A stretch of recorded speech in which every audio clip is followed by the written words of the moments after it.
was supposed to happen 11:30, but it's Okay. so pretty much any minute now.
All right.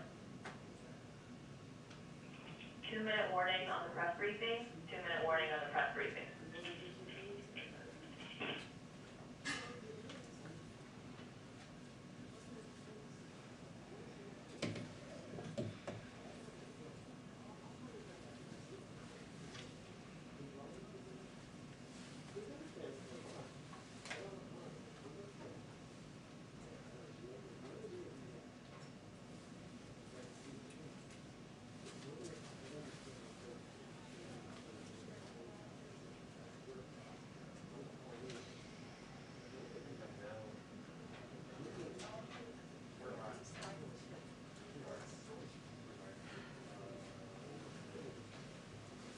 Alex, are you there?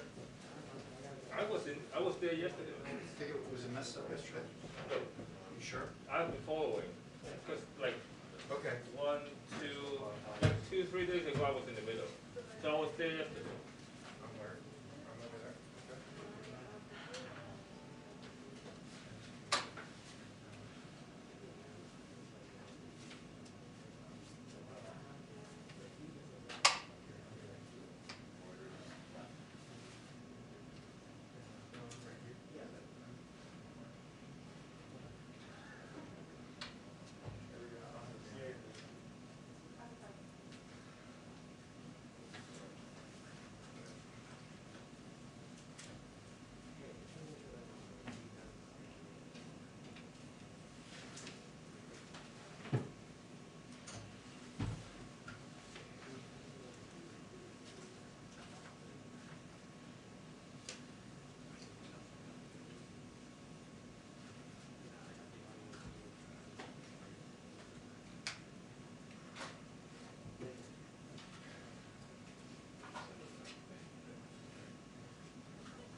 Hi everyone, happy Friday. We have another very exciting guest today, our new Secretary of the Interior, Deb Haaland, who made history when she became the first Native American to serve as a cabinet secretary. She is a member of the Pueblo of Laguna and a 35th generation New Mexican. Secretary Haaland has worn many hats throughout her career. She ran a small business, served as a tribal administrator, and became the first woman elected to the Laguna Development Corporation Board of Directors, overseeing the business operations of the second largest tribal gaming enterprise in New Mexico. She also became the first Native American woman to be elected to lead a state party. In 2018, she became one of the first Native American women to serve in Congress. In Congress, she focused on environmental justice, climate change, missing and murdered Indigenous women, and family-friendly policy. She joins us today on the second day of the Climate Summit to underscore our commitment to protecting public lands and strengthening tribal sovereignty. She's happy to take just a couple of questions because she has a hard out, and I will, as always, be the bad cop. And please welcome. Thank you again for joining us. Thank you so much, Jen. Good morning, everyone. Thank you.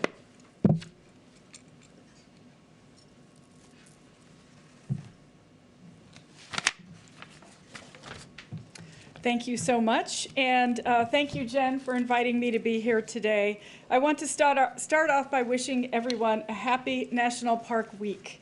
I hope you found a chance to get out and experience your public lands this week. The White House is actually a national park, so technically we're all celebrating a bit right now. I had always wanted to be a national park ranger, and while I didn't quite land that job yet, I'm pretty excited that tomorrow night I get the chance to swear in some junior rangers.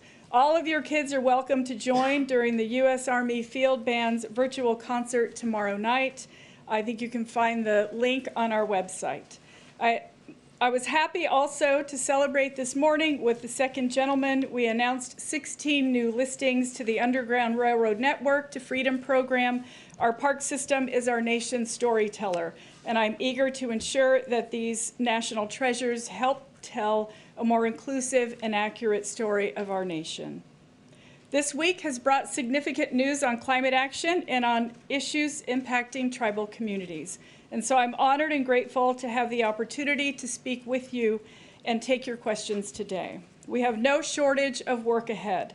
President Biden has set ambitious goals that will ensure America and the world can meet the urgent demands of the climate crisis, while empowering our nation's workers and businesses to lead a clean energy revolution. I believe that a clean energy future is within our grasp in the United States, but it will take all of us and the best available science to make it happen. The Interior Department is in a unique position to be a leader in putting our nation on a path to achieve net zero emissions, create good-paying jobs, and benefit underserved communities. We have taken steps in just the past few weeks to advance offshore wind proposals, restore balance to management of our public lands and waters, and create jobs, and revitalize land in coal communities.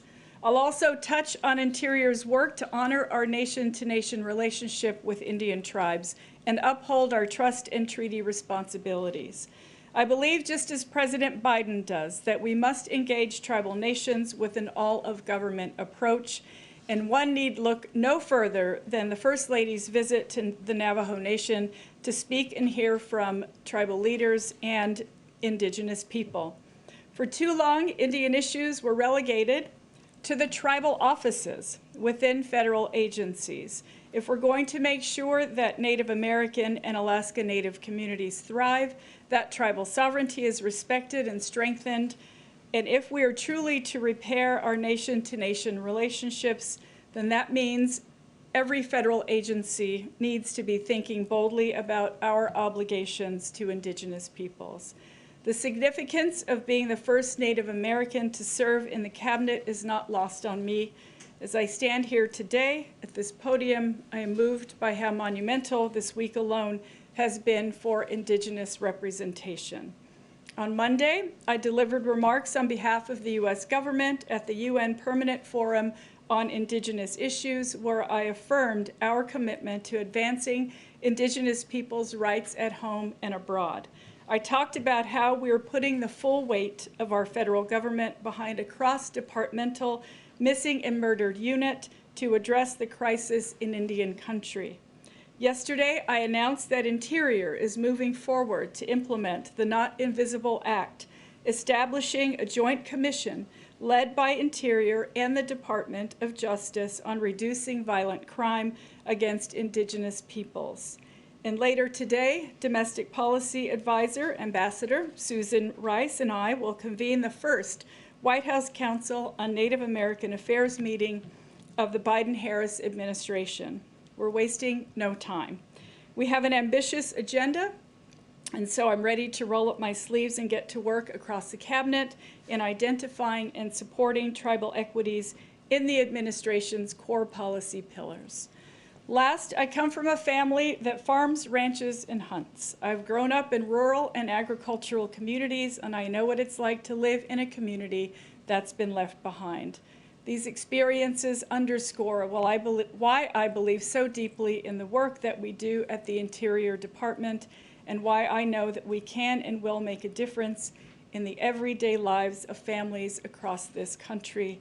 And with that, I'm happy to try and answer your questions. Nancy, go ahead. Thank you, Secretary Haaland. Can you give us an update on the moratorium on fracking on federal lands, new contracts?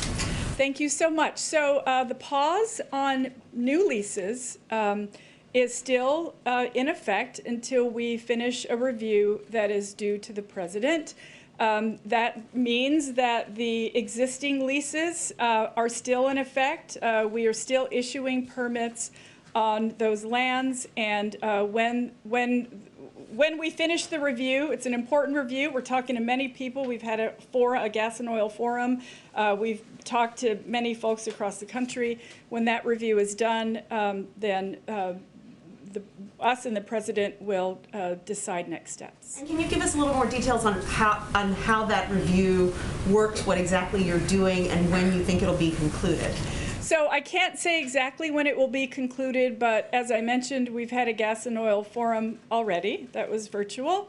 The department folks are talking to governors, to legislators, to folks on the ground. We're talking to it's mostly like getting everyone's input. We want to make sure that every voice has a seat at the table, and it's really that, as well as using the science. And that's how we'll do the review, and it'll go to the president. Go ahead. We've heard from Republicans in Utah talk about their preference for legislation to expand the size of barriers instead of executive action. Do you think there's room for bipartisan work there, or are we probably looking at executive action from this administration? Well, I met with those legislators when I was in Utah, the governor, the lieutenant governor, my former colleagues from the House. Legislators legislate, and I think they should move ahead with legislation if that's what they want to do. We will get the report done for the president and send it to the White House, and it will really be the president's decision. The Antiquities Act is a presidential, it's all him. He can decide. What I did when I went to Utah was make sure that, again, every voice was at the table. We talked to ranchers and farmers. We talked to children who use those lands, and outdoor, economy folks. And so we want to make sure that we include every voice, and that's the report that will go to the president, and he'll decide. Could I ask on a different topic really fast? Yeah. We've heard so many tribes this year talk about really struggling with mental health issues for teens. I mean, a lot of communities around the country, but just teens struggling with depression during this pandemic. Is that an issue that you guys are going to be addressing in this domestic council? I can't, this is our first meeting, so what we're really going to do initially is assign committees to each cabinet secretary. And it will be up to them to look at the topics. Of course, we care deeply about this issue. It's one that I know a lot of people are suffering from, so I appreciate you mentioning that. And once we're able to get a clear path on where we're going with the council, we'll certainly let everyone know. Mario, you got to be the last one, but we'll invite her back. Thanks, Jen. Thank you, Madam Secretary. Just piggybacking, a couple of questions, just piggybacking off of your comments at the top about national parks.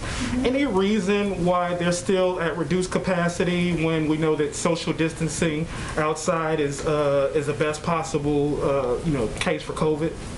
Well, first of all, I'll say we are taking every possible precaution to make sure that we are keeping people safe. I don't ever want to jump the gun on this. We know there's a lot of vaccinations that are happening. Yes, our country is safer since President Biden has been in office. We're just not quite there yet. They'll continually monitor that situation. We want everyone to keep their masks on, to social distance, and I appreciate the question. We can look into it and absolutely get back with you. And more business related, what's your plans for restarting the sale of oil and gas leases in the U.S. Gulf of Mexico? So existing leases are already happening. As I mentioned earlier, there's not a moratorium on, even on new leases, they're just a pause. So when we have the review done, what I'll say is right now, permits are still being issued, so, and there's still ongoing leases that are happening. Thank you, Secretary Haaland. Thank you for Thank joining us, and you're welcome back anytime. Thank you. Thank you. Thank you. Nice to see you all. Happy National Park Week. National Park Week, a good thing to celebrate. Okay, a couple of other items for all of you at the top. As you know, President Biden just concluded a historic climate summit with 50 world leaders to show that America is back at the table. On the first day, he upped the ante, announcing that the United States will target reducing emissions by 50 to 52% by 2030 compared to 2005 levels. He underscored America's commitment to leading a clean energy revolution and creating good-paying union jobs. We also want to lead the way here in the federal government toward achieving and act in a way that demonstrates our leadership on these issues. So some examples of our commitments, which some of you may have seen, but include the GSA is committing to power its approximately 186 million square foot federally owned real estate portfolio with 100% renewable electricity by sources by 2025.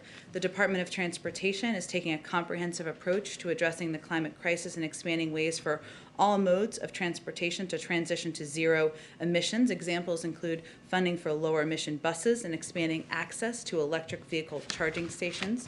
The Department of Defense is announcing a plan to complete climate exposure assessments on all major U.S. installations within 12 months and all major installations outside the continental United States within 24 months using the Defense Climate Assessment Tool. And the EPA will fund $1 million in grants and cooperative agreements through to work with underserved and vulnerable communities, including Indigenous communities, to prepare them for climate-related impacts. So it's an across-government approach. Also, I wanted to highlight that today the Department of Education announced plans to distribute $800 million in funding from the American Rescue Plan for states to support students experiencing homelessness.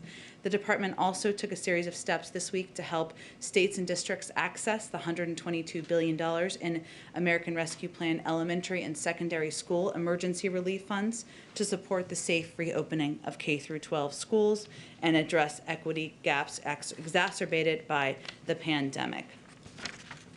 Also this week, USDA issued a broad range of, the U.S. Department of Agriculture, I should say, issued a broad range of flexibilities that will allow schools and child care institutions to serve healthy meals for free to all kids in the upcoming 2021 through 2022 through school year. Roughly 30 million kids participate in school meals programs, and we know that for lots of kids, school meals are the healthiest meals they consume all day. Due to supply chain issues during the pandemic, USDA is giving schools added resources to maintain the nutrition standards of the school meal programs, including a strong emphasis on providing fruits and vegetables, milk, and whole grains. And because, as many of you know, the pandemic caused steep spikes in hunger and food insecurity, leading to, as we've talked about a bit in here, 1 in 7 families struggling to put food on the table. We are heartened by the sharp decline from the implementation of a lot of these funds, as you can see in this chart, in the number of American households that say they are behind on rent or did not have enough to eat in the past week. Obviously, there's a lot of work to go and a lot more to be done, but we can see a clear positive downward trend on this chart, which is quite encouraging. Finally, a quick preview of the week ahead. On Tuesday, the President will deliver remarks on the COVID-19 pandemic. As you all know, Wednesday, the President will address a joint session of Congress. Among other topics, as we talked about a bit yesterday, he will lay out the American Families Plan, the specific details, and discuss a number of other issues that are important and major priorities to him, including expanding access to health care, and addressing, putting in place policing reforms. On Thursday, on the President's 100th day in office, he and the First Lady will travel to Georgia to highlight how he's delivered on his promises to the American people. While he is there, he will participate in a car rally. And on Friday, he will have additional out-of-town travel that we will hopefully have more details for you in the coming days. Finally, I know many of you saw this and reported it and tweeted it, but we announced this morning that the President will travel to the United Kingdom and Belgium in June for his first overseas trip as President. This trip will highlight his commitment to restoring our alliances, to revitalizing the transatlantic relationship, and working in close cooperation with our allies and multilateral partners to address global challenges and better secure America's interests. He will attend the G Summit in Cornwall, which is happening from June 11th through the 13th. He will then travel to Brussels, Belgium, where he will participate in the NATO Summit on June 14th. And while in Brussels, the President will also participate in the US-EU Summit. With that, kick us off. All right, thank you. With the climate summit, promised reductions in carbon emissions that the President announced this week, without the investments in the infrastructure proposal, can those be achieved? And with that, is there some red line with Republicans that you have as a result of making those goals happen? Well, first, yes, absolutely, it can be achieved because we have several paths toward achieving that objective and that goal. Some include legislation, the American Jobs Plan, but there are additional legislative options. There's executive options that are also on the table, and of course, working with the private sector and states and localities to continuing to take additional steps forward. But I'll also say that we have every intention of getting the American Jobs Plan passed and signed into law. As we saw and we talked about a bit yesterday, there was a Republican counter proposal yesterday. The stage we're in now is we will have discussions. We'll get a full briefing. We expect those to happen through the course of the next several days. We'll review that plan. We'll ask questions at a staff level, and then the President will invite a number of those members down here to the White House. And if I could ask just one more. Sure. Is the President speaking today with President Erdogan? And with that, the Turkish foreign minister said earlier this week that if President Biden goes forward with his campaign pledge on Armenian genocide recognition, that it would harm U.S.-Turkey ties. How much is that idea weighing on the President's mind as he makes this decision whether or not to follow through on the campaign pledge, especially with the need for Turkish cooperation on things like Afghanistan and Iran?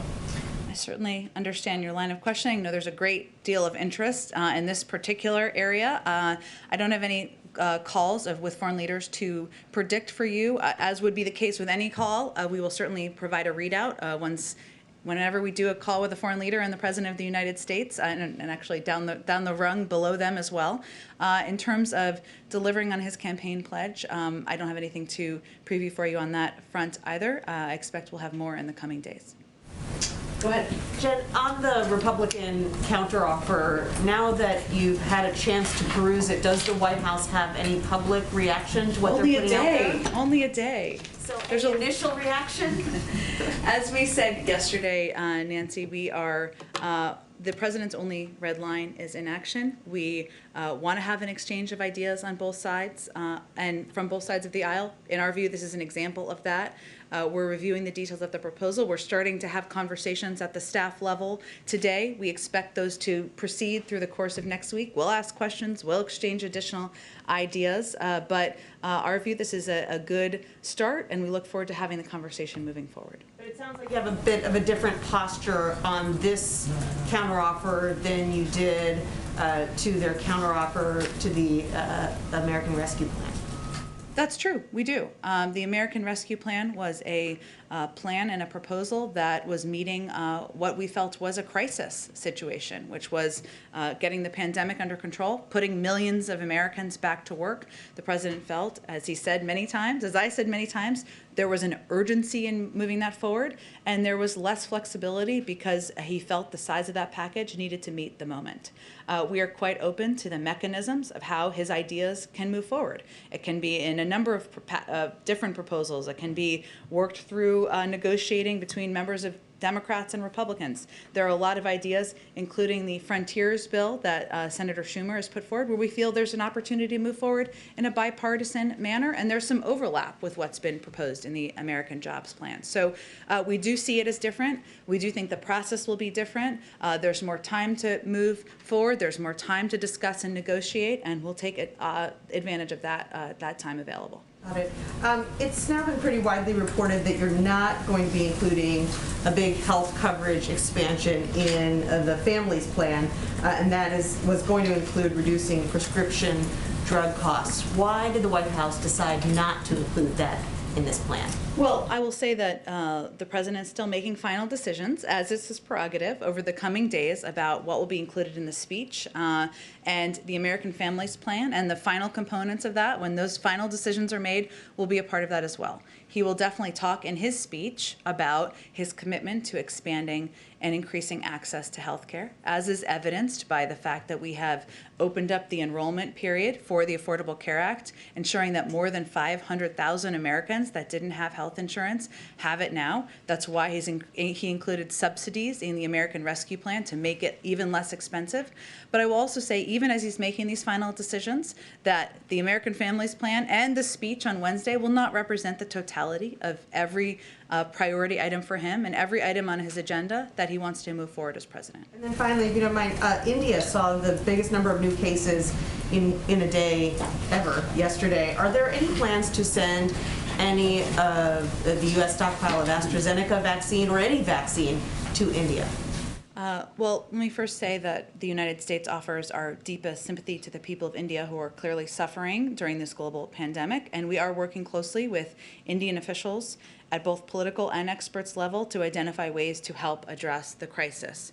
We've made vaccine cooperation a big priority, including with our Quad partners. India is one of our Quad partners, of course, in discussing vaccine creation and distribution for the future. We've also provided $4 billion to COVAX, and from the earliest stages of the pandemic, we've provided India with emergency relief supplies, medical consumables, pandemic training for Indian state and local health officials, and ventilators, which has been part of our effort over the course of time, including $1.4 billion in health assistance to India to help them prepare for pandemics in the future and deal with the current one we're facing. So there are ongoing discussions. I don't have anything more to preview, but we are in touch with them at a range of levels about how we can help them get through this period of time. Thanks, Jen. Sure thing. Go ahead. Back to the infrastructure negotiations. Yep. We saw the White House respond pretty positively, or at least consider Joe Manchin's proposal to raise the corporate tax rate to 25% instead of 28%, as was the initial proposal. So should we read this conversation about raising the corporate tax rate to 39.5% as more of a starting offer? Well, the president's proposal for the American Jobs Plan was about modernizing and making a historic investment in our infrastructure. The tax component was about how to pay for it. We're very open to a range of options, and he has some lines in the sand we've talked about, including not having the American people pay for it, or it not being on the backs of the American people. It relates to the capital gains rates and the top margins that you've seen reported out there, the president's bottom line is that people making under $400,000 a year will not have their taxes go up. So if you look at these proposed numbers, which are consistent with what he talked about on the campaign trail when he was running for president, what I can say is that it will only affect people making more than $1 million a year. That's 0.3% of taxpayers, or 3 out of every 1,000 taxpayers. That's even as the top 1% saw their net worth rise by $4 trillion in the middle of a historic pandemic. So he has some bottom lines of where he will not budge fast, right, on individual numbers and who will be impacted, but he's also open to discussion. We're hearing that the White House is also considering in the proposal ending the child tax credit, even though we've seen progressives. You mean extending it? Phasing it out? Yeah. Well, is that wrong? It's not permanent currently. Exactly. So are you guys mean extending it or making it permanent?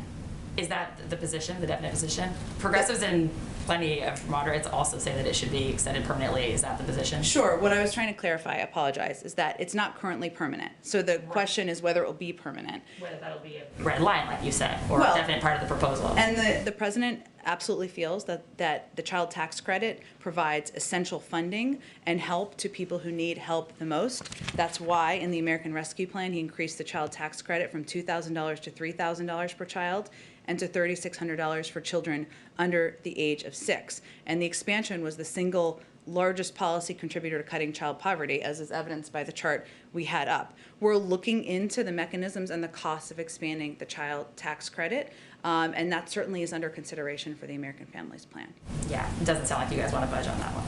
I think you're confusing though. It's current, and I don't mean it's not currently permanent. So we're talking about how long will be extended. And so what I'm saying is that we are quite open. We think this child tax credit is valuable. It has a huge impact on lowering poverty, reducing the level of poverty in our country. It helps women get back into the workforce. What we're determining is what we can do, and there's a cost of it. It's about $1 billion a year for every year. And so we have to figure out how to pay for it, and this is all part of the discussion. Can I ask a question about Johnson & Johnson really fast? Sure. We've seen so many of the FEMA mobile clinics rely on the J&J shot, obviously because you don't have to keep it so cold and it's one shot. FEMA confirmed that only 9 of its mobile clinics were still operational during this last week with the pause. So is just how hard it is to get the Moderna and Pfizer shots in those mobile clinics part of the slowing rate of vaccinations that we're seeing? I'm happy to check and see if that's a factor. What I understand the biggest factor is, though, is that we're now at a point where we have reached, just 2 weeks ago, only 43, it's still a significant percent of adults 2 weeks ago were vaccinated, had received their first dose. Now it's 52%. Just 2 weeks ago, only 66 million people had been fully vaccinated. Now it's over 90 million. So we're kind of getting to this point, as I think Jeff Zients touched on this morning, where we are entering a new phase where it is more challenging. We have less of a supply issue. We have more of it's incumbent upon us to reach people and meet them where they are. So that's the bigger challenge in terms of the numbers at this point in time. In terms of the difficulty, I think you're asking about Moderna and Pfizer and how that impacts getting into mobile units. Yeah. The temperature. Mobile clinics weren't really set up to be doing Moderna shots. I'll have to check with our COVID team on how they see that as an impact. And obviously, we are continuing to adjust the way and the means at which we're getting into communities. And, we make adjustments based on what we think is the most effective. Obviously, the massive increase in pharmacies is a reflection of that reduction in some of the vaccination sites. We also make evaluations by where it is most impactful to invest. And some of what we've been doing lately has been increasing our investment in community health centers, in primary care physicians, obviously in pharmacies, but I will check with our team and see if that's a factor. Go ahead. Thank you, Jen. With the president's first trip abroad in June, that's going to be the first time a president has actually traveled internationally since the start of the pandemic, and I'm wondering if by the time he leaves to go on that trip in June, is he going to lift travel restrictions to Europe as well? I can't make a prediction of that. That is based on the health and recommendations, the advice and recommendations of our health and medical team, and I don't have anything to predict on that front. Have there been conversations about that, given he is going to be traveling internationally, about whether it can be a period where everyday Americans also start resuming that kind of a travel? Well, I would say I think most Americans would see it as slightly different from the President of the United States. I'm not suggesting you're saying otherwise, but as the President of the United States making a diplomatic trip, abiding by COVID protocols and flying on Air Force One, then whether it is safe for mass numbers to fly internationally.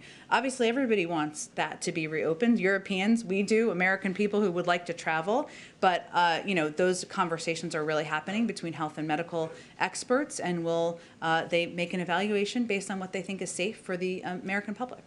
Okay, thank you. And on climate, there have been a lot of questions about the president's new announcement about what he wants to see by 2030. Yeah. But I think there are still questions about the specifics of how they're actually going to get there. So there have been studies that have suggested that to get to that kind of a goal, more than half of the new cars and SUVs that are being sold at dealerships would need to be electric. Right now, it's only about 2%. Is that something that the president agrees with, that they need to be at half of those being electric by 2030?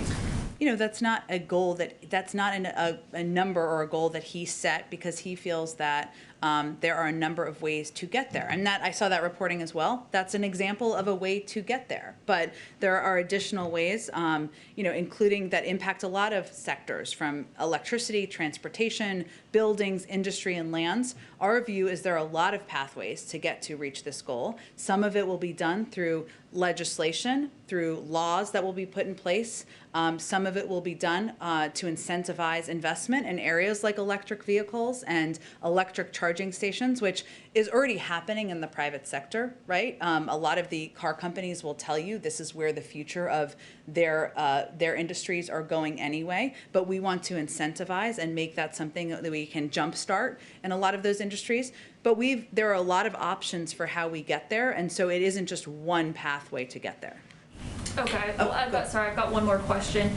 On this emergent facility in Baltimore that, of course, has been plagued with issues, it seems like, and now U.S. regulators have conducted a study and found that they did not follow proper manufacturing procedures. They had poorly trained staff. That resulted in the contamination of materials that, of course, ruined what could have amounted to millions of Johnson & Johnson doses.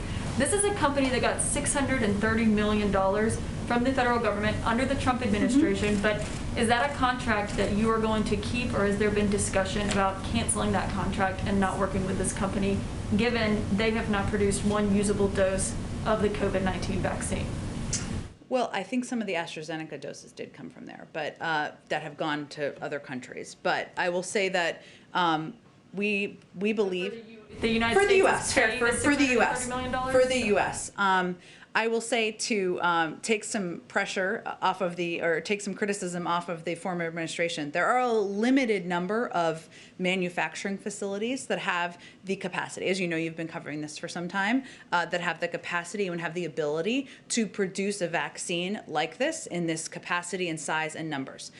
There's no question, hence they haven't been approved by the FDA for manufacturing, that Emergent has not met those bars and over time has not met those bars. In terms of future contracts, I don't have anything to predict on that front, but we'll continue to look for the FDA to give, for it to meet the FDA's bar before we are providing vaccines from there to the American people. So you're still going down that path for this facility to get approved by the FDA despite the number of issues that they've had? Well, again, they have to make changes. Obviously, the FDA is working closely with them, and if they make those changes and they meet the FDA's bar, that's a different story. We'll see what happens.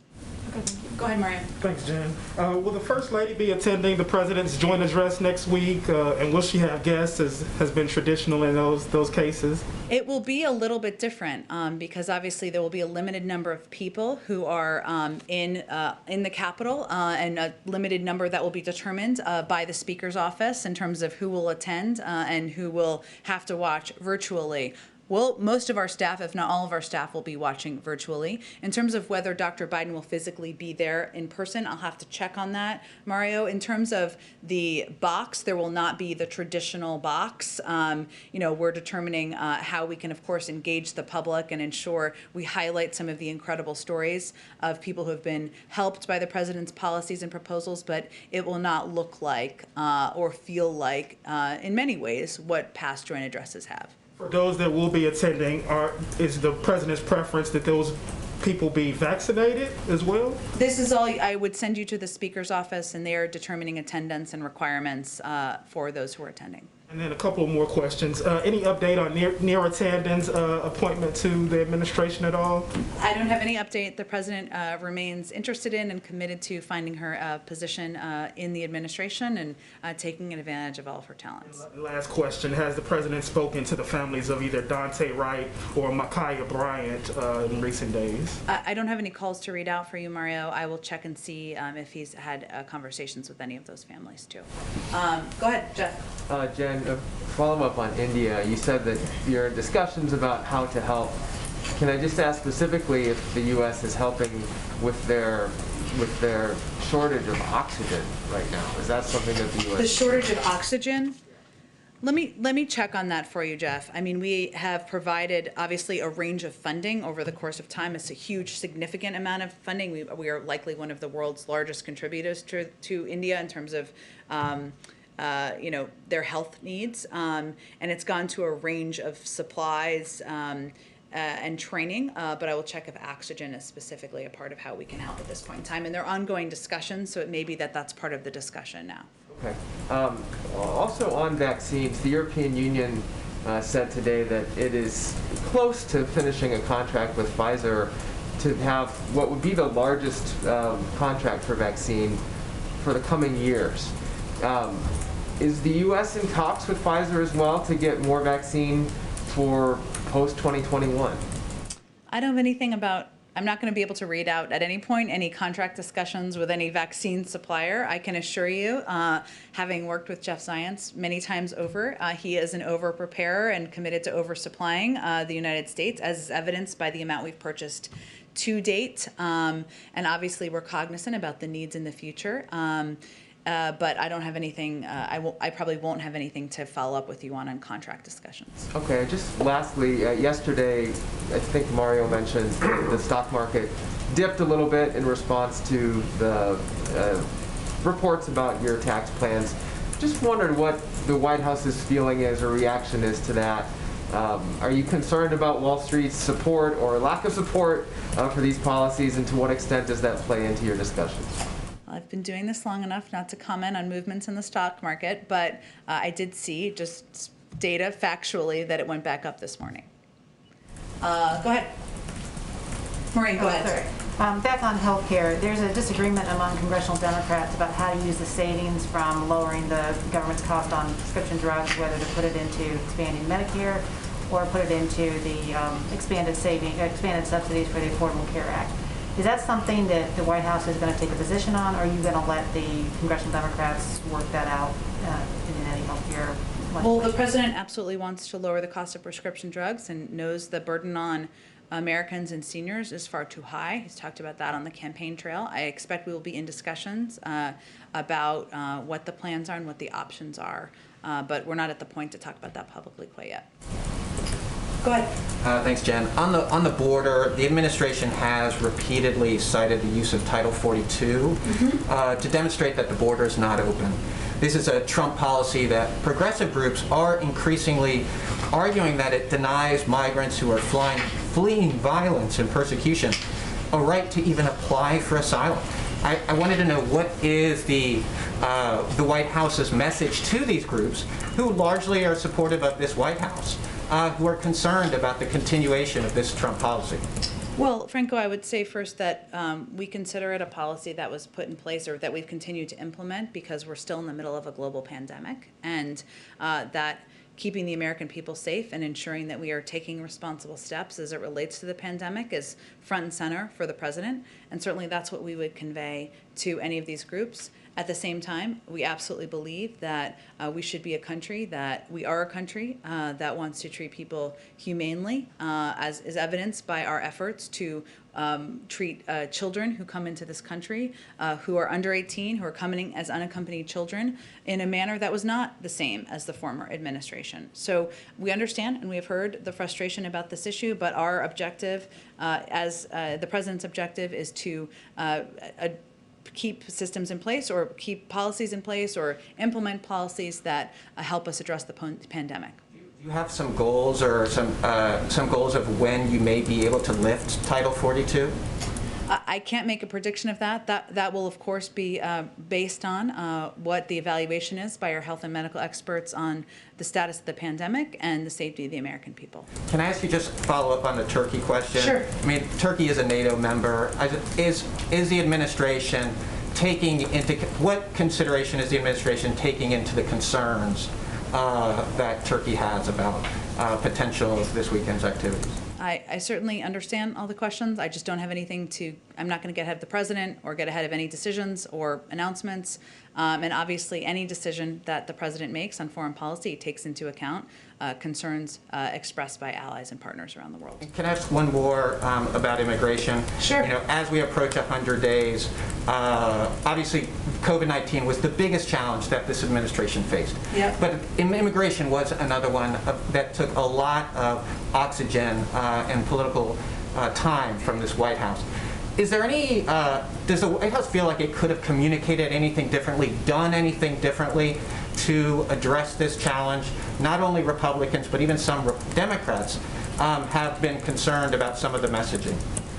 Well, I would say there's no question. We've recognized that this is a challenging issue, and we knew that it would be when the president changed the policies of the former administration when he came into office. And obviously, welcoming in or ensuring that we had the capacity, we were using resources to treat children humanely and ensure they're safe, is a change in the last administration's policy that was going to dissatisfy some who were supporters of the last administration, but not satisfy enough, as you alluded to in your question, some who think we should be welcoming many more across our borders.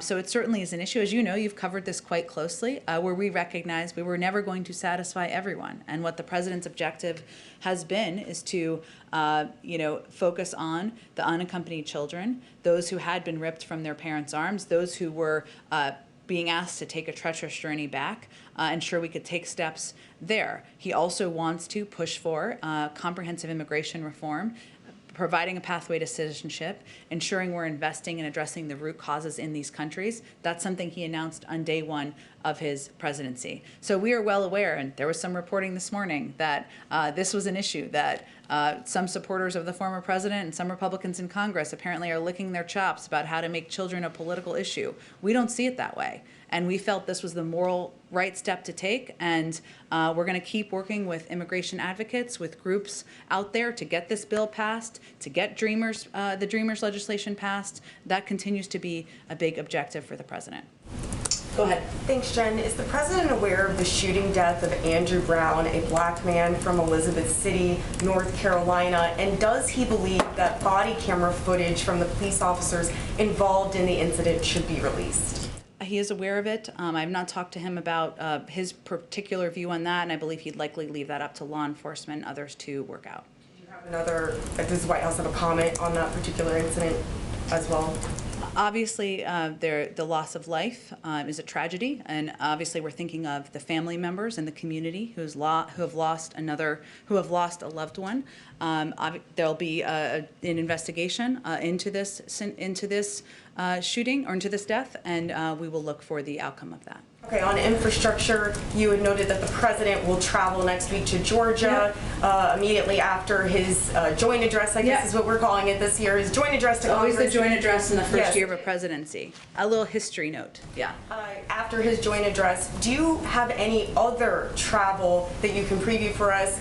Even if it's just to say how frequently you expect the president and the vice president to be traveling to sell this infrastructure package, especially now that all adult Americans are eligible for the vaccine.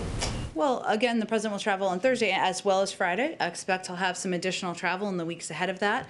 You can also anticipate the vice president, the first lady, the second gentleman will be out traveling in the weeks after the joint address. Certainly they'll be talking about the jobs plan as well as the American Families Plan that the president will lay out in detail at his joint address. But I don't have a prediction in terms of how many days a week. It really depends. We plan week by week and what is needed and we balance, of course, with needs at the White House. And 2 quick questions about Republicans. You also had said that the president would be meeting with bipartisan groups of lawmakers to talk about his infrastructure package after that. Do you have any Republican senators that the president plans to meet? Maybe a summit that he plans to have? Aside from the meetings he had last week? Moving forward, he's about to release his second infrastructure package. It's not an infrastructure package. It's a families plan focused on child care and helping ease the burden on families, so the American Families Plan. I expect he will, of course, probably invite in bipartisan members as a continuing conversation about the counter proposal on the American Jobs Plan, and certainly anticipate he'll have more members of Congress in a bipartisan manner in future weeks. Next week, you kind of have a sense of what the week looks like, right? I mean, he's going to be preparing for the joint address. He'll make some remarks. He's going to travel 2 days, so you can anticipate it would be after that. The context of the question is that there are Republican senators such as Marco Rubio or Mike Lee who have said in the past that they are supportive of things like the child tax credit and maybe even extending it, but they don't want to see things that they, in their view, see as welfare assistance or permanent entitlements such as, a federal paid leave law or child tax credit extension. So does the White House see some sort of bridge that they can, how does the White House think that they can bridge that divide between the Republicans who are supportive of this generally, but don't want to see permanent entitlements in their view? Well, I would say first, in someone you didn't mention, Senator Romney has also proposed his own child tax credit plan. And you mentioned a couple of others who have spoken in support of extensions of the child tax credit in different versions. We see that as an opportunity to discuss, an opportunity to seek bipartisan support on a tax credit that we think would be beneficial to families across the country, children, getting women back in the workforce. And so I expect the president will certainly have a range of conversations, and he'll continue to have members into the Oval Office. Okay, thanks. Go ahead. Oh, go ahead. Sorry, it's a little. I can be more clear. Go ahead, No problem. Emily. Thank you so much. So lawmakers from across New England are pushing for funding for high-speed rail line between New York City and Boston in the infrastructure package. I was wondering if President Biden is supportive of this idea, and how does he envision his infrastructure plan will spur the development of high-speed rail in the U.S.? Well, it will certainly be a part of it. And when Secretary Buttigieg was here, he talked about this a little bit. And part of the conversation that members of Congress are having, or we're having with members of Congress, is what the composition of grants are. There are some grants that will be specific to individual projects. There are some that will be competitive. There will likely be some that are funding that goes to states. That's how transportation funding has worked in the past, and we expect it to be a combination. So that will be a part of the discussions that are happening moving forward. I have no question, as a person who grew up in New England, that there will be many advocates for that from the New England delegations, but we're not quite at that point. That's a part of the nitty-gritty decision-making and discussions that are happening now. Can I just clarify, though, as a huge rail supporter, can you clarify whether it is his goal that this infrastructure package will either advance or start a new high-speed rail line in the U.S.? There's only one under construction now. Certainly high-speed rail is part of an option of investment, and as the president, as you know, as you alluded to, the president is a big fan of Amtrak and railways himself, but we have to work through with Congress what the different mechanisms are for funding, where we fund the projects. Are they through states? Are they through different grants? And so that's part of the discussion and the nitty-gritty negotiation happening in the coming weeks. Thank you. And just on behalf of two colleagues who couldn't be here, does the president plan to visit Ireland when he is making his trip to the UK in June?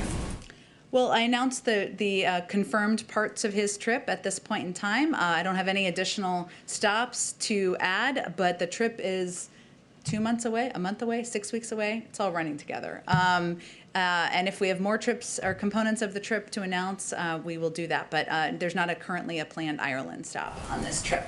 Go ahead. Thank you, Jen. The administration has given itself until, I have a question about refugee admission. Sure. The administration has given itself until May 15th to decide whether it's going to revise upwards its cap of 15,000 refugee admissions between now and September 30th.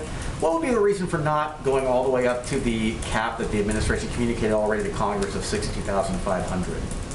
Well, we have every intention of the president has every intention of providing an updated number that will be significantly higher than the number from last week, because the intention he was trying to convey last week, or we were all trying to convey, was that we were resuming flights and that we were overturning the policy of preventing individuals, refugees, from applying from parts of the Middle East and parts of Africa.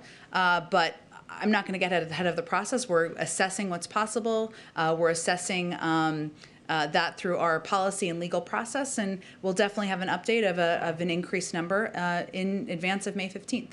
Given that that number, 62,500, was already communicated to Congress earlier this year and is a capped limit, it's not a commitment to bring in that many people, why not just go right up to that cap and that limit? What's the reason for not going up? Certainly will take that into consideration. You're right, in that this cap is historically aspirational.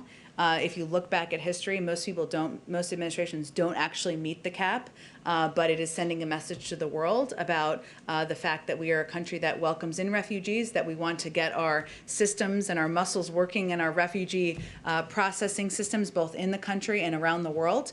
There were some limitations this year that were unique to this year, in part because of COVID, in part because of the fact that the systems were decimated under the last administration, and we just have to take a look at all of that. But I think it's an important point you touched on that I'd highlight, that oftentimes this is an aspirational goal and one that we are just trying to reach to send a message to the world about who we are as a country. Does the Biden administration see increasing the number of refugees admitted each year as a long-term solution to helping alleviate the pressure on the border, people who come to the United States illegally because they don't have other legal avenues. Does the Biden administration see increasing the number of people allowed in the refugee program as a long-term solution to resolving the pressure on the border? I don't think we see it through the same prism exactly like that. It's an interesting question. The president's cap or the president's objective has always been consistently from February through last week, welcoming in 125,000 by the end of next fiscal year. So really what we're talking about here is what the cap is for this fiscal year. And as I mentioned, we've been dealing with a few challenges, but we're assessing that. We will have an increased number very soon. But as you know, a lot of these refugees are not coming, they're coming from all around the world. They're coming from Africa, they're coming from the Middle East, they're coming from many parts of the world. And so while it's all related, because it's representing who we are as a country and welcoming in people who are freeing persecution, freeing challenging circumstances, I don't think he sees it exactly through that prism. Do you have an update on the number of refugees that have been admitted into the United States under the Biden administration? Over the last week or so, or over the last few weeks, I think we do have numbers. I'm happy to get those to you after the briefing. We've seen, because of flights resuming, we've seen an increase even just over the last week. Go ahead. Just going back to the trip to Europe, the statement today mentions a bilateral meeting with Boris Johnson. Do you know any of the priorities that will be discussed at that meeting? And just relatedly, a couple of years ago, President Biden, before he was president, obviously, said he thinks Boris Johnson is the physical and emotional clone of Donald Trump. Does he still hold that view? I don't have anything yet to preview for you about the agenda. A lot of it will be dependent on what the world looks like at that moment in time, but there are a range of issues we, of course, discuss with our partners in the UK that I expect will be on the agenda. So as we get closer, we'll have more to say. And of course, the president is meeting with him as a fellow global leader in the global community, and it certainly sends a message about the special relationship we have with the United Kingdom, that this is his first trip. And also the NATO summit, President Trump always liked to claim that he was successful in getting NATO members to pay more. Does this administration think President Trump deserves some credit for that, and are there elements of his approach that this administration will continue? I know he thought he invented that, but having worked in the Obama administration, I can say that the objective has always been encouraging members of NATO to pay more, pushing members of NATO to pay more, and that's consistently been the U.S. policy for some time. Go ahead. Thank you, Jen. A follow-up on David's question on the trip to the UK. Would President Biden like to meet the Queen? Would he like to meet the Queen? We're still, who wouldn't want to meet the Queen? Don't you? For that. Well, we're still finalizing what the details are of the trip, so I certainly understand the interest. I'm interested as well myself, and we will have more to share with all of you as the final details are put together. Okay, now on the climate summit, President Biden just said that the announcements from Brazil were encouraging. My question, was it enough, and does it change the administration perspective about a possible bilateral climate deal with Brazil, or possible assistance to Brazil related to the Amazon? Well, first let me say that reaching carbon neutrality by 2050, 10 years earlier than previously committed and with no preconditions, as President Bolsonaro announced, and his commitment to double funds available for enforcement are crucial steps toward eliminating illegal deforestation by 2030. And so we were pleased that he recognized the important role of and we were also pleased he recognized the important role of the private sector in helping us find solutions. We agree with his emphasis on the necessary involvement of Indigenous people and traditional communities in protecting standing forests and biodiversity, and with his recognition of the important role of the private sector in helping us find solutions. We look forward to continuing to work with Brazil, to continuing the dialogue, and we feel that his announcement yesterday was a good step forward. So does it change this perspective about a possible sending assistance? Bolsonaro also asked for assistance to protect the Amazon. I have nothing to preview in terms of that, but certainly his announcements and pronouncements were received positively here. I expect there will be a great deal of follow-up, lots of discussions from our climate envoy and others who are leading this effort from the administration. So would now be a good time to call the Brazilian president, to have a call between the two presidents? I don't have any calls to preview for you. There's a lot of, there are a number of officials, including our special envoy, who are leading the efforts for follow-up from the summit. It certainly is significant that we had 40 global leaders, some of the world's biggest economies and emitters here over the last 2 days, well, virtually here, discussing this, and there'll be a great deal of follow-up from here. Jen, one more. So today the discussions at the summit were around clean energy. A lot of discussions about solar energy. Would President Biden consider bringing back the solar panels here in the White House? At the White House? Oh, that's a good question. I will have to check with our, probably the GSA. I will have to see who makes that determination, but we are pro-solar panel around here, so I will see where things stand on that front. Last one. We didn't hear much about the connection between epidemic and the deforestation during this summit. And science shows that about 70% of epidemics start with deforestation. So what is the Biden administration doing to reduce the risk of future pandemics emerging from areas experience high deforestation like the Amazon? Well, certainly addressing deforestation is not just a climate issue. It's a big climate issue. It's also a health issue. And, you know, we are encouraged again by the announcements made by the president yesterday. And we will continue to work with a range of countries around the world and through international forum to ensure the world is preparing for preventing the next pandemic. There are discussions here in Washington about creating a global fund for this specific point. So would the White House support a global conservation fund to stop deforestation in order to prevent future pandemics? Again, there'll be ongoing discussions with the Brazilians, with many of the leaders who attended yesterday at the level of our climate envoy and others who are running point on this. And I'm certain there are a range of issues that will be brought up, but I don't have anything to get ahead of on that. Go ahead. Jen, does the president still plan to issue a statement on Armenian victims tomorrow? I don't have anything to predict. I expect he will have a statement, marking the day, but I don't have anything to confirm for you or predict about the content. And another question, the Israelis are sending a high-level delegation here to Washington next week to discuss the administration's efforts to rejoin the nuclear deal and also to stress their objection to that. How does the White House view this visit, and is it likely to change this administration's position in rejoining the nuclear deal? No, but I will say that, one, there are ongoing discussions, or negotiations, I should say, that are happening now. They're indirect, of course, on the potential for a diplomatic path forward on a nuclear deal. While we knew they would be challenging, we're encouraged that there are still conversations between all parties and that they're still happening. As it relates to Israel, we have kept them abreast as a key partner of these discussions or of our intentions, and we will continue to do that on any future visits.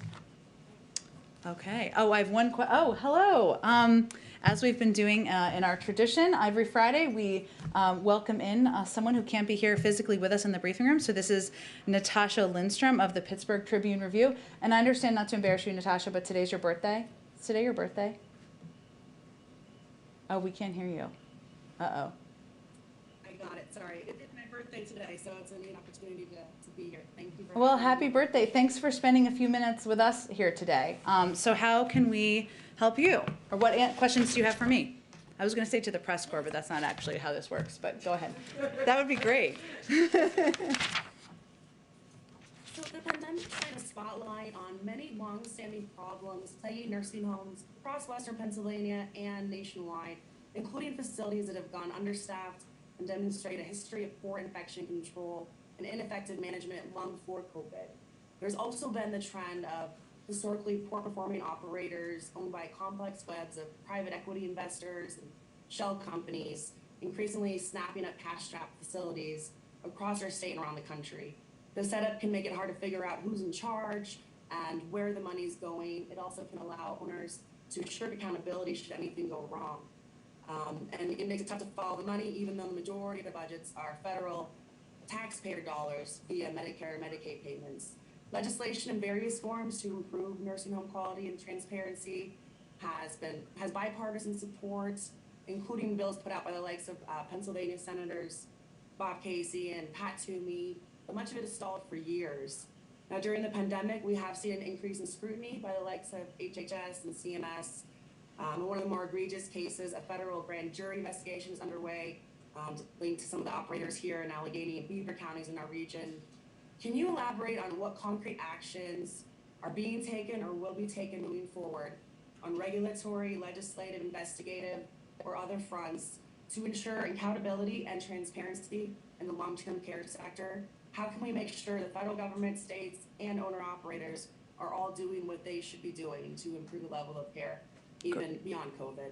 Great. Well, thank you, Natasha. And I think there's no question that from the president's standpoint, that the impact on seniors, what we've seen happen in facilities around the country, especially in the early days of the pandemic, when there clearly weren't the preparations in place, when there weren't the systems in place, when loved ones couldn't even engage with or reach their members who were staying in these senior care facilities, it exposed what a problem we have on our hands. As you noted, there's legislation that's in Congress, and certainly we will look forward to taking a look at that more closely.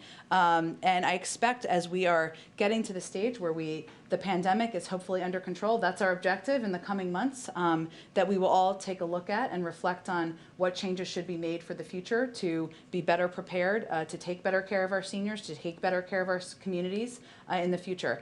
In terms of regulatory actions, I'm not in a position to get ahead of that. I'm happy to see if there's anything underway that we would be able to speak to from here. But I think you have clearly identified a challenging issue that's not only a problem in Pittsburgh and in Western Pennsylvania and parts of Pennsylvania, but we're seeing in states across the country as well.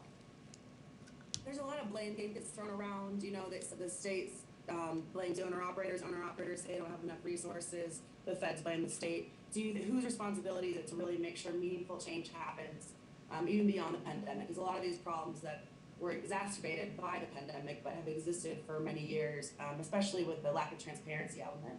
You're right. I mean, it's really both. It's not just one or the other. I mean, there are responsibilities that the state has because there's certain funding that goes to the state to deploy in a lot of these areas. But there's also responsibilities of the federal government to look across at different states and see these challenges that are happening, what we can do better by our seniors, what we can do better for the standard of care in these caregiving facilities. You know, I think it's really a partnership in both moving forward.